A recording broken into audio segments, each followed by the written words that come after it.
अब जो भी जिम्मेवारी हाईकमांड देगी उसको मैंने पहले भी तन मन धन से काम करने की कोशिश की है। देखिए, हमने तो हमारा काम नहीं है कि डिसाइड करना, इवेंचुअली इसको हाईकमांड ही डिसाइड करता है। हमने कितनी बार रजनी पाटिल जी यहाँ आई है, उनसे भी आग्रह किया है, सभी का व्यू पॉइंट उन्होंने लिया है, सबसे बातचीत की है, सबकी नाराज़गी भी उन्होंने सुनी है। अब ये काम उनका है कि किस तरीके से वो हमारी बात हाईकमांड के समक्ष रखती है और क्या वो डिसाइड करते हैं। होना तो बहुत पहले ये काम चाहिए था, पर अभी भी इसको हम इसका एक रूपरेखा नहीं दे पाए हैं। तो अच्छी बात है। तो क्या आपको अगर जिम्मेदारी दी जाती है तो उसके लिए तैयार है निभाने के लिए फिर से आप? ठीक है, वो उनका मानना है कि ऐसा हो। अब जो भी जिम्मेवारी हाईकमांड देगी उसको मैंने पहले भी तन मन धन से काम करने की कोशिश की है, संगठन को मजबूत करने का प्रयास किया है और अब भी अगर ये जिम्मेवारी हाईकमांड मेरे कंधों पर डालती है तो उससे जो भी संभव हो सकेगा मैं उसको अच्छी तरह से निभाने का प्रयास करूँगी। लंबा समय हो गया मैम, संगठन की नियुक्तियां नहीं हो पाई हैं, कई नाराजगियां भी बीच में कई कार्यकर्ताओं में देखी गई। बीते दिनों नीरज भारती की तरफ से ही चाहे कमेंट किया गया हो, इस तरह के तमाम मसले आ रहे हैं। संगठन, आपका क्या मानना है, जब देरी संगठन में हो रही है इस वजह से कहीं ना कहीं कार्यकर्ताओं में भी निराशा है? देखिए, हमने तो हमारा काम नहीं है कि डिसाइड करना, इवेंचुअली इसको हाईकमांड ही डिसाइड करता है। हमने कितनी बार रजनी पाटिल जी यहाँ आई है, उनसे भी आग्रह किया है, सभी का व्यू पॉइंट उन्होंने लिया है, सबसे बातचीत की है, सबकी नाराज़गी भी उन्होंने सुनी है।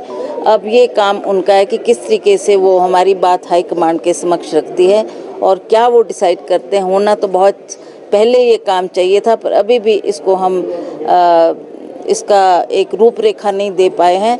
मैं बार उनसे फ़ोन पे भी आग्रह करती हूँ, बार वो जब आए तब भी सभी कार्यकर्ताओं ने कहा जी हमारी संगठन बहुत फुट पीछे जा रही है और हम चाहते हैं कि जल्दी से जल्दी मजबूत संगठन तैयार हो ताकि हम काम करना शुरू करें। अब हमारे पंचायत के इलेक्शन भी बहुत नज़दीक आ चुके हैं, इसलिए भी लोग बहुत वरिड और चिंतित है क्योंकि उसमें भी हमें किसी ना किसी को उतारना होगा।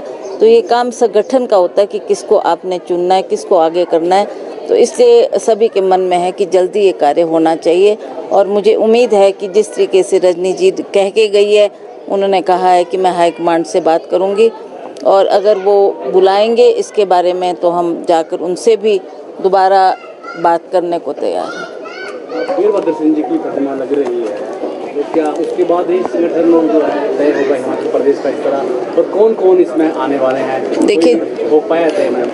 जहाँ तक मूर्ति की बात है, आप सब जानते हैं कि 23 तारीख का दिन हमने इसलिए निर्धारित किया था क्योंकि उस दिन उनका जन्मदिन होता था। लोगों बहुत उत्साहित थे, लोगों की इच्छा थी कि ये जल्दी होना चाहिए। इस कार्य को अंजाम देने के लिए हमने कई बार माननीय मुख्यमंत्री जी से भी निवेदन किया और उन्होंने भी इसमें सहमति जताई।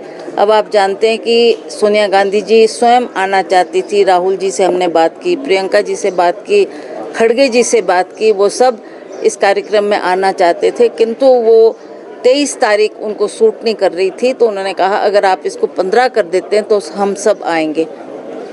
तो इसलिए ये थोड़ा पोस्टपोन हुआ है ये कार्यक्रम। अब